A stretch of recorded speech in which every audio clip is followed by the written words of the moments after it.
Hörmətli məhkəmə, İnsanlar öz istəklərinə uyğun olaraq dili, milliyyəti, vətəni, valideynləri seçmirlər. Bu onların tale qismətidir. Lakin insanların öz seçimi sayəsində zəhmətlə əldə etdikləri altınlardan, sərvətlərdən də qiymətlisi, önəmli və əzizi yuxarıda sadaladıqlarımdır. Əgər mənə ikinci bir ömür payı və seçim imkanı versəydilər, mən tərəddüd etmədən yenə də bu dili, milliyyəti, vətəni və valideynlərimi seçərdim.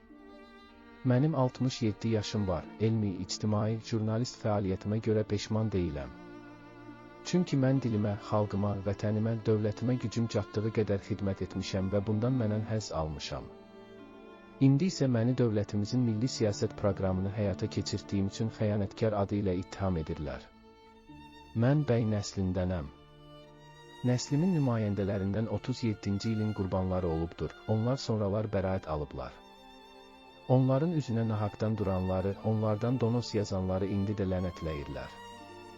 Ömrüm boyu əcdadlarım kimi əl tutub, yol göstərib insanları maarifləndirməyə çalışmışam.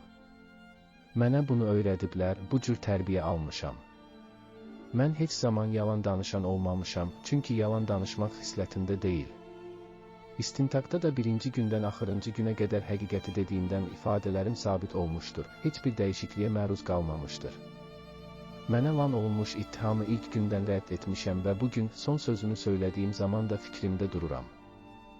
Mən müdafiə olunmaq üçün də hər dəfə yeni variantlar fikirləşməmişəm. 116 səhifəlik ittiham aktı təsdiq edir ki, mənə elan olunmuş ittiham uydurmadır. Mən cinayət törətdiyimə görə yox, milliyyətnik mənsubiyyətimə görə təqib olunuram. Mən əslində özümü yox, dilimi, milliyyətnik mənsubiyyətimi müdafiə edirəm. Bu vətənin övladları üçün mən heç olmasa 10 kitab, 70-dən çox elmi məqalə yazmışam. Bunlar çap olunubdur, 10 kitabım da çapa hazır vəziyyətdədir. Əsərlərimə alimlər tərəfindən elmi şuralarda ən yüksək səviyyədə rəylər verilmiş və elmi ictimaiyyət onlardan faydalanmışdır. Heç kəs əsərlərimə indiyə kimi mənfi münasibət bildirməmişdir. Mənim gənc alimlərin hazırlanmasında da böyük əməyim olmuşdur. Lakin istintaq orqanının dilçilikdən, Talışın tarixindən, etnoqrafiyasından, ədəbiyyatından məlumatı olmadığı bir halda tədqiqatlarıma, ana dilimə, etnik mənsubiyyətimə hücumlardan çəkinməmiş, mənim milliyyətnik mənsubiyyətimi ittiham aktında, mənə lan olunmuş təqsirləndirilən şəxsi cəlb etmə qərarında yersiz hallandırmaqla mənim özümü, mənsub olduğum az saylı xalqı təhqir etmək, aşağılamaq üçün bacardığını etmişdir. Mən qanunsuz olaraq inzibati həbsə alındığım ilk gündən başlayaraq fiziki, psixoloji, mənəvi təsir və təqiblərə məruz qalmışam. Ancaq şükürlər olsun ki, sınmadım, kiminsə barəsində yalan ifadələr vermədim, təmiz adımı qoruyub saxladım. Mənə qarşı bütün istintaq boyu qərəzli münasibətlər olmuşdur, mənim heç bir dəlil, sübutum yoxlanılmamış, onun yalanları isə həqiqət kimi qəbul olunmuş və dərhal müxtəlif qərarlara köçürülmüşdür.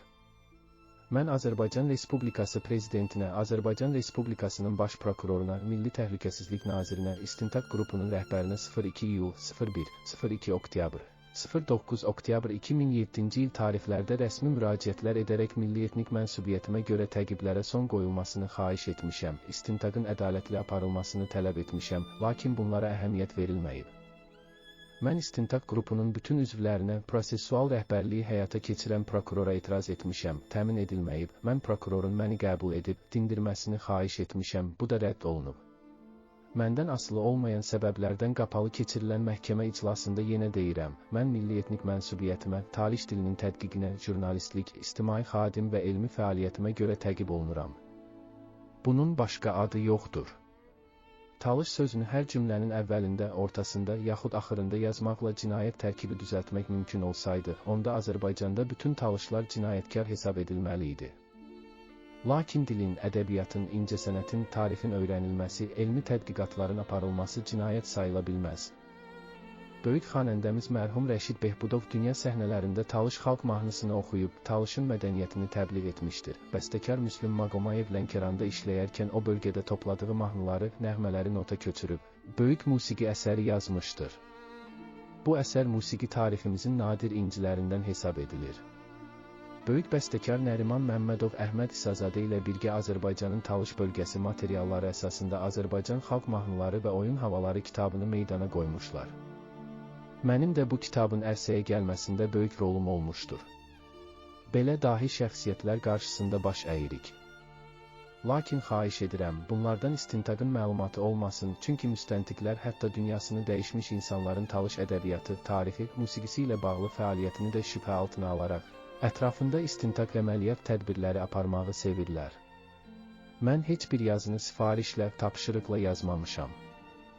Əqidəsinə, ədəbi, elmi, ictimai fəaliyyətinə görə tarixdə çoxlu insanları, alimləri, ictimai xadimləri, şair və nasirləri də xain etməyə çalışıblar, ancaq nəticəsi sizə də, xalqa da məlumdur.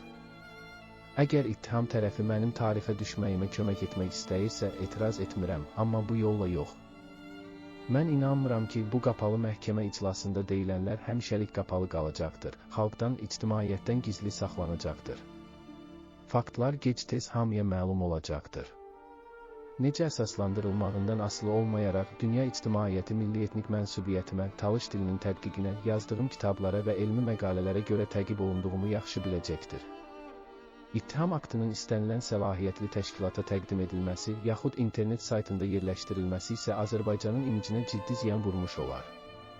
Çünki orada istinad olunan başqa müəlliflərin yazılarına, tədqiqatlarına görə də təqib olunan mənəm. Onda dünya bizə güləcək. Mən ifadəmdə göstərmişəm ki, milliyyətcə Azərbaycanlı, milli etnik mənsubiyyətimə görə talışam.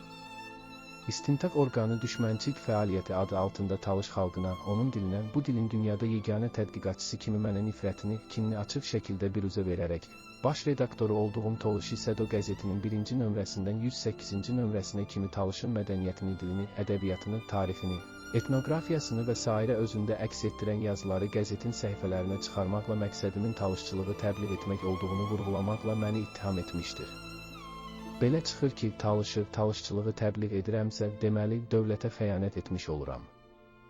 Əvvəla, talışçılığı təbliğ etmək mənim ictimai xadim kimi borcumdur. Azərbaycan Respublikası Prezidentinin 16 sentyabr 1992-ci il tarixli fərmanı belə bir vəzifəni üzərimə qoymuşdur.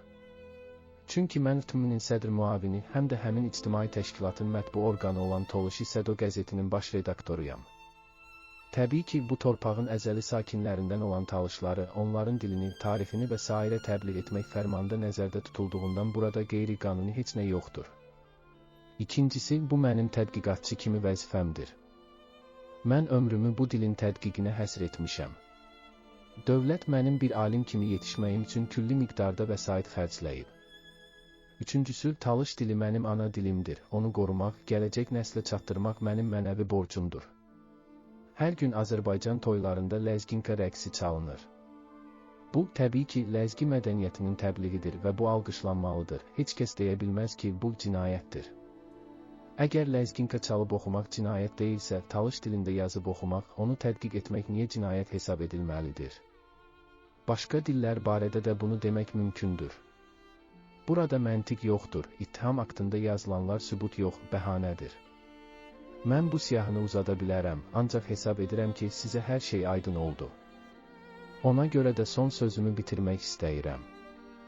Sözümün axırında məni müdafiə etdiyi müddətdə təzyiqlərə, məhrumiyyətlərə məruz qalmış müdafiəçimə, mənə dəstək olan işlədiyim institutun və AMİA'nın rəhbərlərinə, Azərbaycan Ziyalılar Hərəkatı Birliyinə, əsassız və qanunsuz olaraq təqib olunmağıma inanan insanlara, hüquq müdafiəçilərinə, mənə qarşı irəli sürülmüş ittihamın absurd mahiyyətini, zəif şəkildə olsa da, qəzetlərdə işıqlandıran mətbuat nümayəndələrinə, əsaslandırılmamış mülahizələrə görə diskriminasiyaya məruz qalmaqla cinayət məsuliyyətinə cəlb olunmağımı hesabatında əks etdirən ABŞ Dövlət Departamentinin bütün üzvlərinə, ABŞ-nın Azərbaycandakı səfiri xanım Ann Dorsey'ə dərin minnətdarlıq hissimi bildirirəm.